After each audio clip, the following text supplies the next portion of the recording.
Բարև շնորհակալություն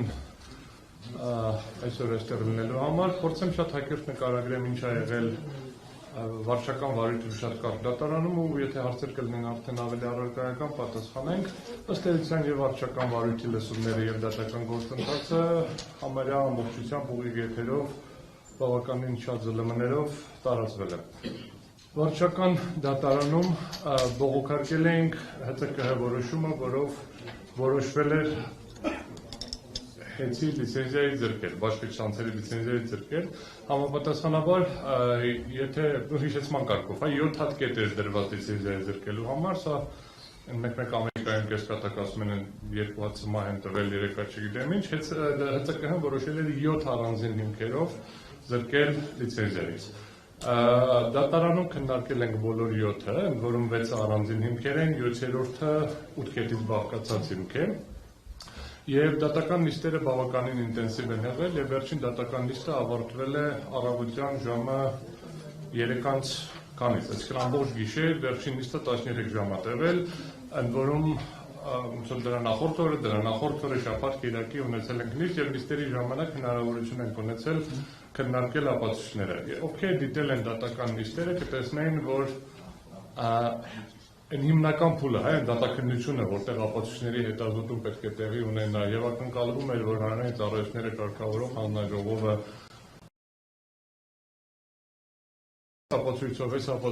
ապացույցով դրան պատրաստ չէր եւ ամեն անգամ ամեն հարցի քննարկելուց բավականին երկար ապացույցներն էին նայում, փորձում էին ասեն, որ փաստաթուղթը որի հետ համադրենք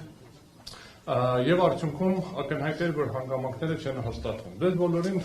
տպած վերել եմ դատական ակտի համառոտագիրը, հիմա կբացատրեմ ոնց ենք դա կազմել։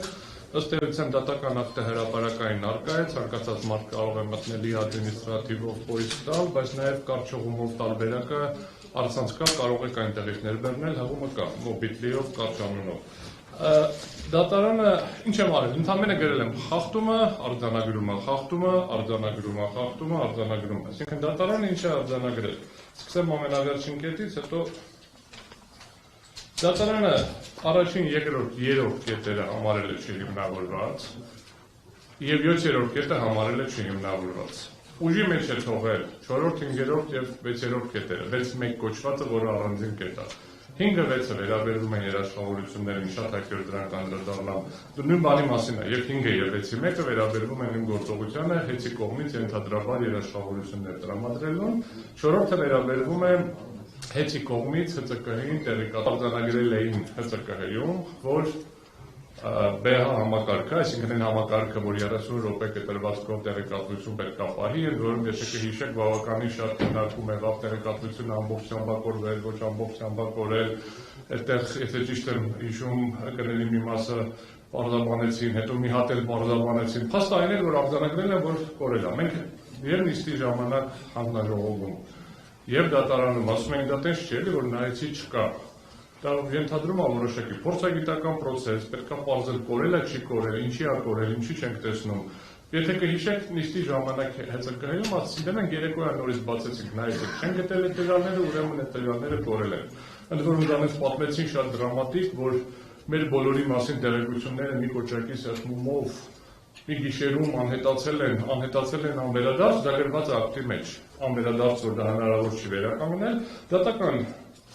Դատարանի կողմից արձանագրել է, որ հետևաբար դատարանը գալիս է այն եզրահանգման, որ որոշման առաջին կետով արձանագրված իրավախախտումը ապացուցված չէ բավարար եւ պատշաճ ապացույցներով։ Ընդ որում, եթե տեքստը կարդաք, կտեսնեք, որ ասում է փաստը ներկայացվել է որպես դիտարկման արդյունք, այսինքն վարչական մարմնի սեփական ընկալում։ Չկա որևէ արտաքին կամ անկախ աղբյուր, օրինակ տեխնիկական փորձաքննություն կամ աուդիտ, որը կհաստատի, որ տվյալները իսկապես չեն գրանցվել, ջնջվել ճակատներով է նշված, ավելի նիստի ժամանակ է, որ ասեցինք, լավ, սերվերում փորձել եք նայեք, ասեցին չէ։ Մենք ուղղակի ծրագիրը բացել ենք, չկար, բանալեցինք, որ չկա, ջնջվել է ու դրա համար զրկել ենք լիցենզիայից։ Եթե լիներ տուգանք, եթե լիներ այն պատասխանատվություն, կասենք լավ, ինչ-որ միջամտության ավելի մեղմ տարբերակ, բայց կրկնում եմ, չպարզելով զրկվել է լիցենզիայից։ Երկրորդ կետը, դա ամենաքաղաքականապես շարժարշարժ կետն է, որ մտել են բոլորի գրպանները, հավելագրումների մասին էր խոսքը գնում, բազմաթիվ միլիոնավոր բաժանորդների մասին էր խոսքը գնում, երբ որ հեծը ընդհանուր առմամբ ունի 1,80,000 բաժանորդ, այսինքն 1 միլիոն կարանք ասենք, միլիոնավոր ամեն դեպքում չի կարող լինի, բայց այդ ձևակերպումներով, տենց հրապարակումներ եղան, հետո տարբեր քննարկումներ եղավ, դատարանն ընդամենը արձանագրել է հետևյալը. Այս պայմաններում ներկայացված թվային տվյալները թեև կարող են վկայել առանձին խախտումների առկայության մասին, չեն կարող ինքնին բավարար հիմք հանդիսանալ դրանց համակարգված բնույթը հաստատելու համար, քանի որ առանց հարաբերակցական գնահատման հնարավոր չէ եզրակացնել, թե արձանագրված ձեռքերը կրում են զանգվածային և կրկնվող բնույթ, թե ունեն բացառիկ կամ դրվագային բնույթ, հետևաբար վարչական մարմնի կողմից համակարգված խախտումների վերաբերյալ արված եզրահանգումը չի ապահովում բավարար հիմքերով, մինչև էլ արձանագրել էր, որ նշված ընդհանուր ցուցանիշից չի բխում, թե կոնկրետ որ ժամանակահատվածում, որ հաշվիչների կամ որ անձանց գործողությունների արդյունքում է ձևավորված տարբերությունը։ Սա զուտ հիշեցնելու համար ասեմ, որ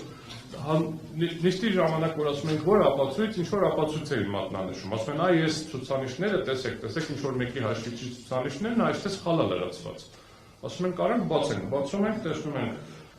ճիշտը սխալը դժվար է գնահատել, բայց տեսնում ենք, ապրիլը կա, մայիսը մի քիչ աճել է, հունիսը մի քիչ էլ աճել,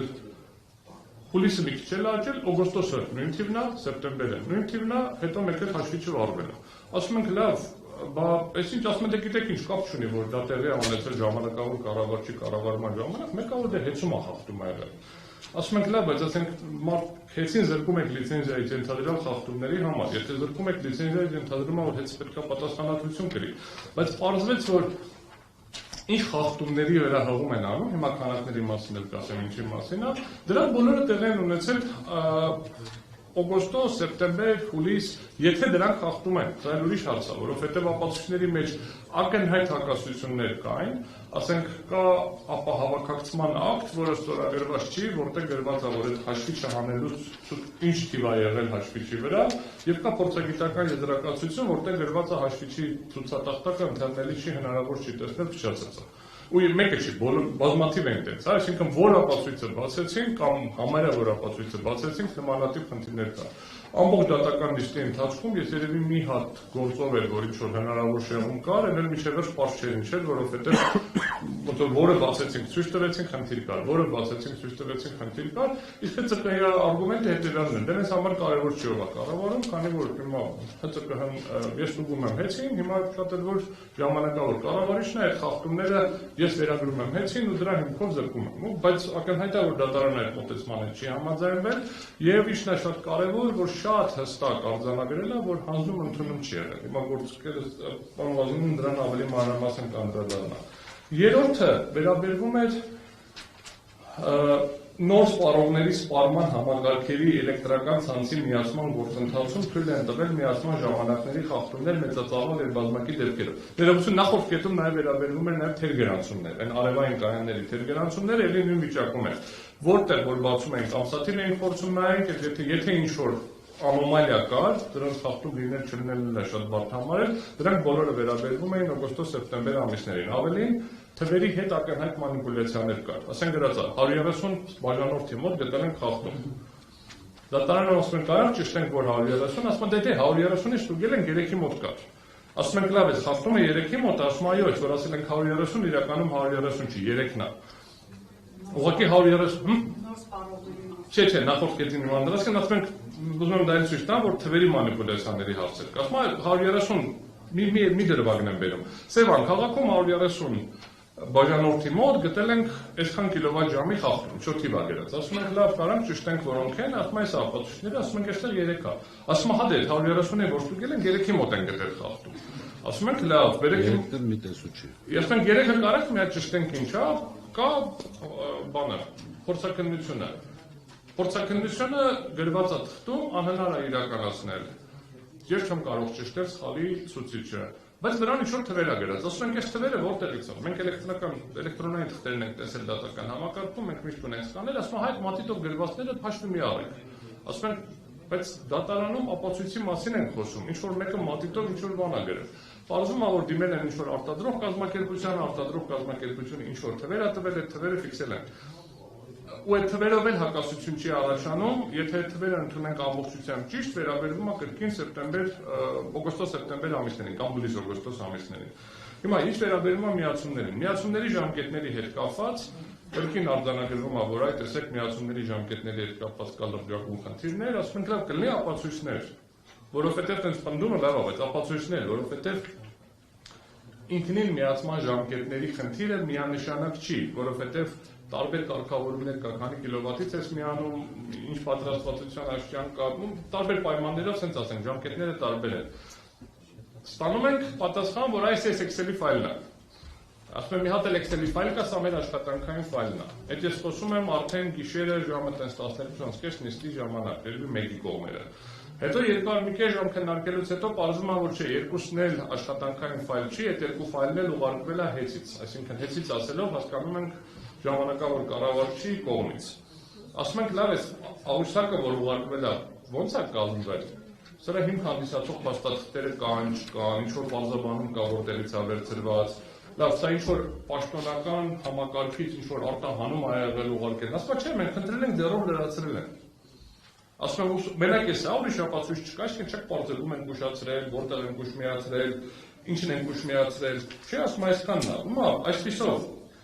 ընկերության ժամանակավոր կառավարչի գրությամբ տրամադրված փաստաթղթի ուսումնասիրությամբ պարզ է դառնում, որ այն պարունակում է դիմելու ամսաթիվի ներողություն։ Վերևում երկար գրում ասում է, եթե նույնիսկ տեսականորեն ընդունենք, որ դա կարելի է թույլատրելի համարել։ Որ այն պարունակում է դիմելու ամսաթիվ, պայմանագրի ներկայացման ստացման ամսաթիվ, վճարման օր, պատվերի բացման օր եւ այլն։ Հիմա ուշադրություն, բայց չկա որևէ սյունյակ կամ նշում, որը հստակ ասում է, հենց որ ամսաթվից է սկսվել ժամկետի հաշվարկը։ Այսինքն հաշվարկի մեկնակետը արտահայտված չէ որևէ հստակ չափանիշով։ Ավելին դե մի հատ սյունյակ կա վերջնաժամկետ, ասում են սա ոնց են հաշվել, լավ կարանք սա իմանանք, ասում են դե տարբեր է, հաշվել գրել է։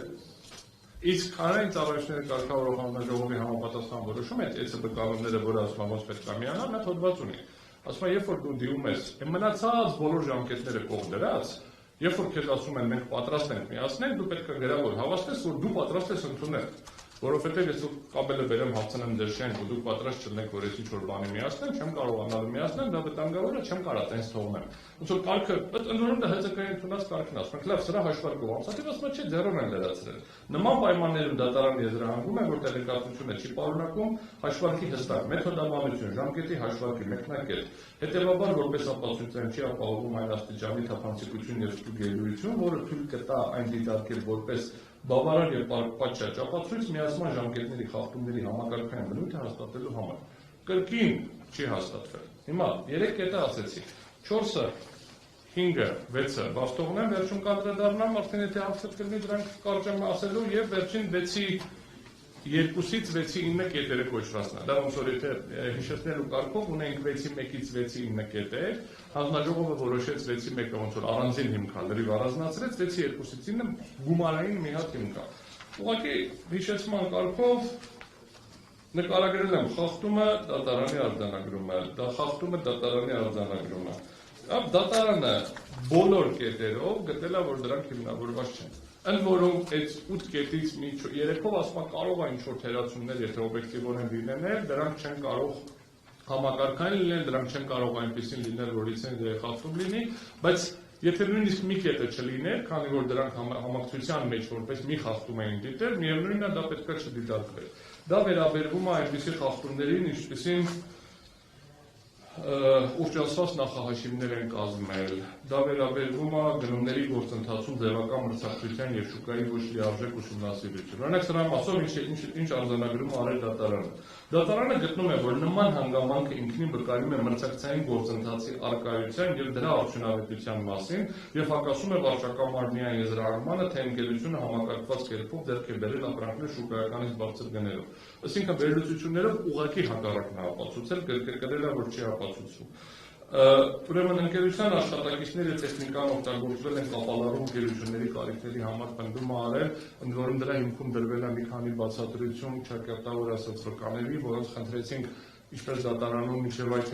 ՀԾԿ-հում հարցաքննենք, լավ, մենք չհարցաքննենք, ՀԾԿ-ին ասենք կլինի, կանչեք դուք հարցաքննեք։ Այդ մարդկանց տեսեք, հարցաքննեք, որովհետև ինչ-որ թուղթ է եկել, պարզ չի որտեղից ինչ հանգամանքներում, ասենք Ռոմանոս Պետրոսյանի հանձնարարությամբ կատարվել է հարցաքննություն եւ այլն։ Այսինքն չհարցակրվել դատարանը գտել է, որ դրանով որևէ ձև չի ապացուցում պոտենցիալ խախտումը։ Արձանագրվեց մի շարք, ասենց իմ առանձին չգնամ, ըստ էության մի հատ կետով մեղադրանք էր առաջադրվել նրա համար, որ կապալարու կազմակերպությունը չի վերանորոգում հաշվիչները, պարտավոր էր վերանորոգել, ասենք, բայց մեր տեղեկություններով այդտեղ գումարային խնդիր կա, առնվազն նյութերից մենք դա ենք տեսնում։ Պարզվեց, որ հա, Ռոմանոս Պետրոսյանը հանձնարարել է չվճարեն, որ հանձնարարել է չվճարեն, նրանք էլ որոշել են չկատարեն իրենց աշխատանքները, հետո պայմանավորվել է, որ կվճարի, աշխատանքները կկատարվի, բայց այստեղ չգիտեմ ինչի է ՑԿՀ-ն գտնում է, որ մեղավորը կրկին հեծնական հեծի նախկին մենեջմենտն է։ Երկու կետ, որը երեք կետ, որը մնացել են ուժի մեջ, մեկը վերաբերում է երաշխավորություններին եւ մեկը վերաբերում է սխալ տեղեկատվությանը։ Ինչն է շատ կարևոր։ Սխալ տեղեկատվությունը ամենավերջին քննարկված կետն է։ Այսինքն քննարկել են գիշերը երեքներս, իրենք կողմերն են քննարկել։ Եթե բացեք որոշումը կարդաք, կտեսնեք, որ այդ 4-րդ կետի հիմնավորումները շատ կարճ են, ընդհանրական են, ինչ-որ հղումներ չկա, ի տարբերություն մնացած բոլոր կետերում, որտեղ մանրակրկիտ ուսումնասիրում են։ Ընդ որում, երբ որ մենք դիտարկում ենք 4-րդ կետը, ինքնին ՀԾԿՀ-ն 4-3 հիմքեր իրարից անկախ դրել։ Ասել էր այ միացումների ժամանակների հետ կապված եք սխալ տեղեկատվություն տվել, սխալ տեղեկատվություն եք տվել ներդրումային ծրագրերի մասին եւ երրորդ կետը սխալ տեղեկատվություն եք տվել անջատումների տևողությունների մասին։ Որ անջատումը ինչքան անջատված եղել, այսինքն այդ uptime report-ի մասով, այդ սայթի կոչված այդ հաշվետվությունների մասին։ Եթե մենք նայենք որոշումը, ըստ էության միացումների ժամկետները հերկվում են, որովհետև դա նաև երրորդ կետն է, երրորդ կետով ինքնին հերկվում է, բայց եթե մենք նայում ենք ու հիմնական վերլուծությունը գնում է ներդրումային ծրագրերին։ Մի հատ հանգամանքի վրա անդրադառնամ ու շատ հակիրճ երաշխավորություններ ու հետո արդեն մնացածին ուրախել եմ պատասխանեմ հարցերին։ Ուրեմն 21 թվականի վերանորոգման մասով եղել է մոնիտորինգ, որտեղ ասել են ներկը թափվել է։ 21 թվականի վերանորոգման աշխատանքները են եղել, վերանորոգ մաշինարարության ասել են ներկը թափվել է։ Մոնիտորինգ ա եղել։ Մոնիտորինգի չի մասնակցել համապատասխան հեծի կորպորատիվ մարմինների կողմից նշանակված անձը, կոպիտ ասած նախկին մենեջմենթի ներկայացուցիչը։ Մասնակցել է ժամանակավոր կառավարիչը, որ շնորհակալություն չունեմ, ինչ գրել եք, ճիշտ է գրել, իմ կարծիքով լիցենզիայից պետք է զրկեն, ով իմ կարծիքով չի ասել, դրել է առարկություններ չունեմ։ Երբ որ փորձում ենք հասկանալ, ու երբ որ մենք բացատրություններ ենք տալիս, ասում ենք, այս շենքն շահագործման հանձնված է, այս շենքը վերանորոգված է, ներկը թափվել է, կկանչենք այդ երաշխիքային ժամանակահատվածում կներկայացնենք։ Ընդ որում չգիտենք թափվել է, չի թափվել, որովհետև մենք տեսնում ենք այդ հաշվետվությունները։ Հիմա ասում են, այ տրանսֆորմատորային կայանը գրել եք շահագործման հանձնված, եկանք ստուգեցինք, տեսանք շահագործման հանձնված չի։ Ասում ենք, բայց շահագործման հանձնված է, հեսա շահագործման ակտ է։ Ասում են, չէ, բայց այնտեղ տրանսֆորմատորներից մեկը միացրած չէր։ Միացրած չէր ինիկատի չուներ, կպցրած չէր, ամեն ինչ կա, ուղղակի հոսանքի միացրած չէ։ Ասում ենք, հա, միացրած կարա չլինի, որովհետև տրանսֆորմատորային կայաններում, ենթակայաններում կարա միշտ լինի 1 կամ 2 պաուստային կարողություն, որ ավելացնենք։ Ավելի, եթե մենք խոսում ենք նոր կառուցվող թաղամասերի մասին, ակնհայտ է, որ այնտեղ կարողությունները շատ ավելի շատ են լինելու եւ միացվելու են աստիճանական։ Դա չի նշանակում, որ ինքը շահագործման չի հանձնվել։ Դա նշանակում է, որ շահագործման հանձնվել է եւ շահագործումը ըստ անհրաժեշտության։ Նույնը վերաբերվում է անջատումների ժամանակահատվածին, այսինքն մենք ցույց տվեցինք ակնհայտ, ասում են, տեսեք 110 քանի հատ անջատում ունենք, ասում ենք, բայց այդ 110 քանիսի վերլուծությունը, առաջնային թե վերլուծությունը ցույց է տալիս, որ 40 դեպքի է վերաբերվում։ Ուղղակի նույն մարդը 2 անգամ է զանգել, որ զանգում ես ինչ-որ ժամանակ հետո լույսը չեն տալիս, նորից է զանգում։ Կա տվյալների համադրելիության խնդիր, որ երբ որ մի հատ ենթակայանը անջատված է, բայց այդ բնակարանին կամ շենքին ուրիշ տեղից հոսանք ենք տալիս, ավտոմատ համակարգը շարունակում է հաշվել, որ անջատված է, բայց արդեն դու գիտես, որ ուրիշ տեղից տվել ես եւ համապատասխան հաշվետվությունը շտկվում է։ Ամեն դեպքում այս մի կետն է, որը մեծ պատճառաբանություններ չունի եւ դատարանը ամեն դեպքում գտել է, որ մոնիտորինգների արդյունքներով այս խախտումները հիմք են հանդիսացել ձեռքելու եւ մյուս կետը վերաբերվում է երաշխավորություններին։ Սա ամենաերկար քննարկված շրջշրջված թեմաներից մեկն է կրկին հանձնաժողովում էլ դատարանում էլ, որովհետև առաջինը օրենքը չի արգելում երաշխավորություն տալ։ Ընդհանրապես օրենքը շատ պարզ ասում է, որ արգելվում է օտարել, այլ կերպ փոխանցել, ոչ թե փոխանցելու ռիսկ ստեղծել, ոչ թե ռիսկի տակ դնել, ոչ թե հնարավորություն փոխանցել եւ գրավատնել։ Հիմա օրենքի մեկնաբանությունը ՀԾԿ-հն, դատարանը ոնց որ այդ մեկնաբանությունն աստեղ վերարտադրել, ոնց որ տենց ասում է պետք է խորքային իմաստային փորձենք նայենք, իմաստային էլ հարցը չի լուծվում, որովհետև շատ բառ նշել ենք, որ այդ երաշխավորությունները, կանդրադառնամ ապացույցներին, տեսականորեն ընդունենք ինչ որ գրել եք կա, ամենաշատ բեռը միաժամանակ տրված 20 քանի միլիարդ դրամ էր։ 50 միլիոն դոլար։ 40 քանի միլիոն, 50 չէր հասնում, 40 քանի միլիոն դոլար։ Միևնույն ժամանակ ընկերությունը ուներ 75 միլիարդից ավել չբաշխված ճաղուտ։ Այսինքն իր փողն կարար հաներ, այդ փողը ծախսեր։ 75 միլիարդից ավել չբաշխված ճաղուտ։ Այսինքն ակնհայտ է, որ ոչ մի ձևով ռիսկի տակ չէր դրվում հեցի հիմնական գործունեության համար անհրաժեշտ գույքը։ Սա ուղղակի ամենապարզ արգումենտն են բերում, բայց երբ որ գնում ենք ապացույցների դաշտ, պարզ է դառնում, որ այդ երաշխավորությունները ցուցադրելի ապացույցներով չեն ապացուցում նաև, որովհետև օրինակ վերել են մի քանի երաշխավորություն, բանկից են խնդրել, բանկը նաև գրություն էր գրել, որ այս երաշխավորությունները այդպես էլ չեն ուժի մեջ չեն մտել, չեն կնքվել, որովհետև կորպորատիվ համաձայնությունները չեն եղել։ Մի հատ վարկային պայմանագիր չտեսանք, ու երաշխավորությունը, որ պատկերացնենք, դա ինչ որ մեկի պարտավորությունը ապահովելու համար է։ Եթե դուք գնաք բանկում կնքեք երաշխավորության պայմանագիր, աբստրակտ, գնաք ստորագրեք, ասեք ես երաշխավորում եմ ինչ-որ բան։ Բայց այդ ինչ-որ մեկը վարկը չվերցնի, ձեր երաշխավորությունը ոչ մի բան, մի հատ վարկային պայմանագիր չկար։ Չկար որևէ ապացույց, որը ցույց կտար, որ այդ երաշխավորությունները ընդհանրապես կնքվել են։ Այսինքն, սա կրկնում եմ, ապացուցողական դաշտում կրկին լրջագույն խնդիր է, որովհետև ցենց աբստրակտ գրվում է։ Եվ ամենավերջին կարևոր խնդիրը երաշխավորությունների հետ կապված, եթե մնացած բոլոր կետերը հանձնաժողովը ինչ որ ձև կապում էր տկեն հաղորդման հետ, ասում են այստեղ գրել են հավելագրում, այստեղ գրել են սխալ տեղեկատվություն, այստեղ գրել են ուշ միացում։ Երաշխավորությունները որևէ կերպ կապ չուներ տկեն հաղորդման հետ, եւ եթե դա խնդիր է, դա պետք է առանձին բարույթ հարուցվեր ոչ թե նախագահի կողմից, այլ հանձնաժողովի կողմից եւ քննվեր սովորական ընթացակարգով ընկերությունը կկարողանար այդտեղ ներկայացնել համապատասխան տեղեկատվությունը։ Շատ հակիրճ ներկայացրեցի հանձնաժողովը չքան 2 օրեջի համարյա համառոտագիրը ձեզ տրված է ամեն կետով այն եզրափակիչ մասերը, տեքստի մեջ որտեղ դատավորը գրել է ողջ, շեղատար եմ թողել որտեղ մի երկու տեղ ընդգծել են, կողքը գրված է, որ մենք ենք ընդգծել։ Մնացածը դատական ակտի օրիգինալ տեքստն է։ Այսքանով ներկայացրեցի դատական ակտը,